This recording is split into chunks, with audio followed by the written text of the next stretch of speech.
क्रियापदाचे चार अर्थ आहेत: स्वार्थ, आज्ञार्थ, विद्यार्थ आणि संकेतार्थ. या चारही घटकाविषयीची माहिती पाहणार आहोत. त्याचबरोबर यावरती परीक्षेमध्ये कशा पद्धतीने प्रश्न विचारले जातात त्याचे काही सराव प्रश्न सोडवणार आहोत. तेव्हा मित्रांनो, वेळ न घालवता सुरू करूया आजचा व्हिडिओ. सर्वात अगोदर आपणास माहिती आहे का, क्रियापदाच्या रूपावरून निरनिराळ्या काळांचा बोध होतो, पण केव्हा केव्हा क्रियापदाच्या रूपावरून काळाचा बोध न होता आज्ञा, उपदेश, विनंती, कर्तव्य, इच्छा, संकेत वगैरे बोलणाऱ्याच्या मनातील हेतू, उद्देश किंवा प्रयोजन समजते. यालाच व्याकरणात क्रियापदाचा अर्थ असे म्हणतात. आपण या अगोदर क्रियापदाचे वेगवेगळे प्रकार याविषयीची माहिती पाहिली आहे. क्रियापदावरून काळाचा बोध होत असतो. कधी कधी क्रियापदाच्या रूपावरून काळाचा बोध न होता आज्ञा, उपदेश, विनंती, कर्तव्य, इच्छा, संकेत अशा ज्या मनातील भावना आहेत त्याचा हेतू, उद्देश किंवा त्याचं प्रयोजन समजते. यालाच व्याकरणात क्रियापदाचा अर्थ असे म्हणतात. आता क्रियापदाचे अर्थ मी व्हिडिओच्या सुरुवातीला सांगितल्याप्रमाणे क्रियापदाचे चार अर्थ आहेत. पहिला आहे स्वार्थ, दुसरा आहे आज्ञार्थ, तिसरा आहे विद्यार्थ आणि चौथा आहे संकेतार्थ. आता आपण या एका अर्थाविषयीची माहिती पाहूया. सुरुवातीचा पहिला पाहू स्वार्थ. स्वार्थ म्हणजे स्वतः किंवा मूळचा अर्थ. क्रियापदाचा केवळ स्वतःचा अर्थ तेवढाच समजतो तेव्हा त्यास स्वार्थ क्रियापद असे म्हणतात. क्रियापदाची सर्व काळातील रूपेही स्वार्थी होत. उदाहरण पाहूया. 1. मुले क्रिकेट खेळतात. गौरी शाळेला गेली. मी नक्कीच शर्यत जिंकेन. या तिन्ही उदाहरणामध्ये वापरण्यात आलेलं क्रियापद हे स्वार्थी क्रियापद आहे. जेव्हा क्रियापदाचा केवळ स्वतःचा अर्थ तेवढाच समजतो तेव्हा त्यास स्वार्थी क्रियापद असे म्हणतात. वरील 3 उदाहरणामध्ये क्रियापदाचा केवळ स्वतःचा अर्थ समजतो, त्यामुळे या क्रियापदाला स्वार्थी क्रियापद असे म्हणतात. क्रियापदाचा दुसरा अर्थ येतो तो म्हणजे आज्ञार्थ.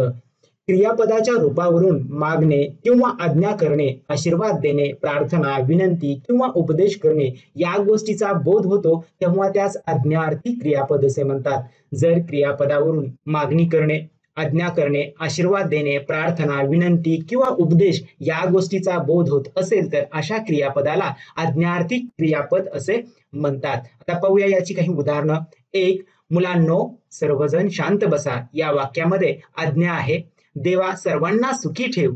या वाक्यामध्ये प्रार्थना आहे. देव तुमचे चांगले करो. या वाक्यामध्ये आशीर्वादाची भावना आहे. म्हणून पहिलं, दुसरं आणि तिसरं उदाहरण हे आज्ञार्थी क्रियापदाचे आहे. यामधले आणखी काही उदाहरणं पाहूया. एवढे माझे काम करच ही एक विनंती आहे. मी हे काम करू अनुमोदनपर प्रश्न आहे. आणि तेवढी फरशी पूस पाहू यामध्ये सौम्य आज्ञा आहे. म्हणजे वाक्यामध्ये विनंती, आशीर्वाद, उपदेश, अनुमोदन प्रश्न, सौम्य आज्ञा अशा गोष्टी असतील तर त्या क्रियापदाला आज्ञार्थ क्रियापद असे म्हणतात. आता पाहूया क्रियापदाचा तिसरा अर्थ विद्यार्थ.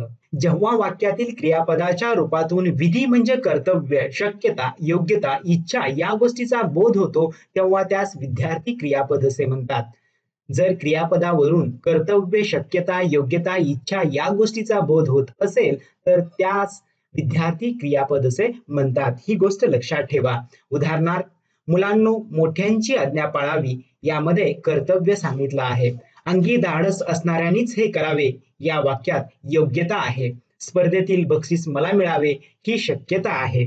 अशा पद्धतीने कर्तव्य, योग्यता आणि शक्यता दर्शवणारे क्रियापद असतील तर त्याला विद्यार्थ क्रियापद असे म्हणतात. यावरील काही आणखी उदाहरणं पाहूया. 4. आता भ्रष्टाचार थांबवा. ही एक इच्छा आहे. कृपया अर्ज पाठवावा. विनंती आहे. ती बहुधा शाळेत असावी. तर्क केलेला आहे. इच्छा, विनंती, तर्क अशा वेळी देखील विद्यार्थी क्रियापद होतं. यामधला पुढचा क्रियापदाचा अर्थ आहे तो संकेतार्थ. संकेत म्हणजे अट. जेव्हा वाक्यातील क्रियापदावरून संकेताचा अर्थ निघतो म्हणजे अमुक केले तर अमुक झाले असते असे समजते तेव्हा त्यास संकेतार्थी क्रियापद असे म्हणतात. संकेतार्थ होण्यास जर, तर, जरी, तरी या उभयान्वी अव्ययांनी जोडलेली असतात. संकेतार्थ वाक्यामध्ये जर, तर, जरी, तरी या प्रकारची उभयान्वी अव्यय असतात आणि ती 2 वाक्य या उभयान्वी अव्ययांनी जोडलेली असतात. हे एक गोष्ट आपण लक्षात ठेवा. आता या संकेतार्थाची काही उदाहरणं पाहूया.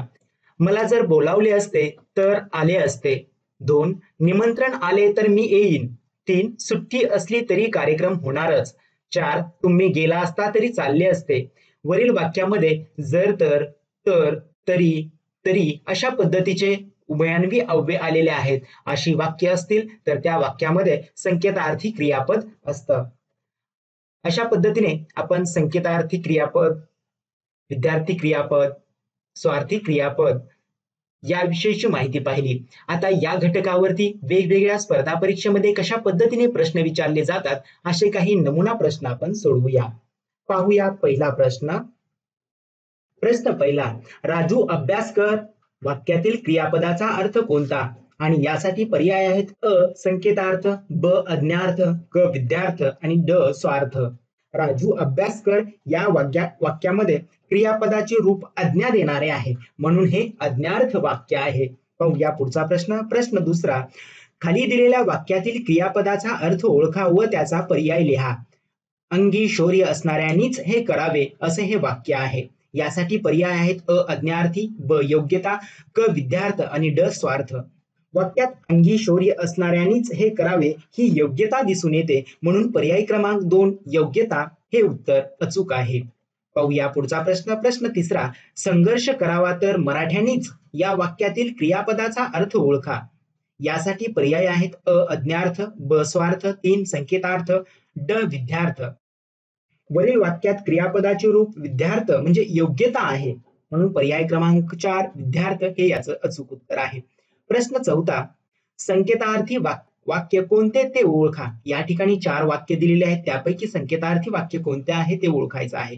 पहिलं वाक्य आहे कृपया रांगेत उभे राहा. देवा मला सद्बुद्धी दे हे दुसरं वाक्य आहे. प्रयत्न केले तर यश मिळेल हे तिसरं वाक्य आहे. चौथं वाक्य आहे मुलांनी शिस्त पाळावी. वाक्यातील क्रियापदावरून अमुक केले तर अमुक होईल असे दर्शवले जाते म्हणून पर्याय क्रमांक 3 मध्ये प्रयत्न केले तर यश मिळेल हे वाक्य संकेतार्थी वाक्य आहे. पाहूया पुढचा प्रश्न. प्रश्न 5वा, कोणीही अशिक्षित राहू नये या वाक्यातून क्रियापदाचा अर्थ कोणता ते सांगा. अ अज्ञार्थ, ब स्वार्थ, क संकेतार्थ की ड विद्यार्थ. आणि या प्रश्नाचं उत्तर आहे पर्याय नंबर 1 अज्ञार्थ. कोणीही अशिक्षित राहू नये असा उपदेश केलेला आहे म्हणून ते अज्ञार्थ वाक्य आहे. पाहूया पुढचा प्रश्न. प्रश्न 6वा, आधी हा पेढा घे पाहू या वाक्यातील क्रियापदाचा अर्थ कोणता. यासाठी पर्याय आहेत स्वार्थ, अज्ञार्थ, विद्यार्थ आणि संकेतार्थ. आणि या प्रश्नाचं उत्तर आहे पर्याय नंबर 2 अज्ञार्थ. केवळ वाक्यातून आज्ञा दिल्याचे समजते त्यामुळे पर्याय क्रमांक 2 हे याचं अचूक उत्तर आहे.